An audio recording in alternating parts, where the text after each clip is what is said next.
Previously, I talked about finding a God that takes your breath away. Like if you're going to worship God, if you're going to throw your life into it and you're going to give your all and you're going to live for the service of God and maybe even sacrifice your life for God, then you want that it should not be a God that somebody has pumped up with his imagination and all of that. You want to have a God that is truly great and amazing and wonderful and beyond and all inspiring.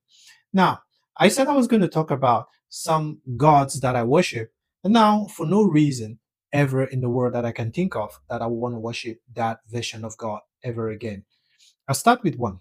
And this was where maybe my big balanga, like my big pain with God, one of the biggest source of pain that I had with the version of God that I was introduced to began. Personally, one of the things that I value a lot is consistency, coherence, and reliability.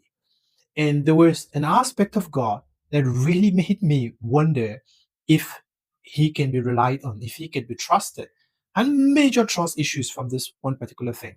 What exactly is that? So, first, the story begins that God, out of all the people in the world, chose a group of people to call his people. Good and fine. He gave them laws. He even insists that the laws is truth. He makes covenants with them, and he calls the law truth and says it's going to be eternal, it's going to last forever. Everything is going well so far, good and fine. A few centuries later, we are told, God has moved on.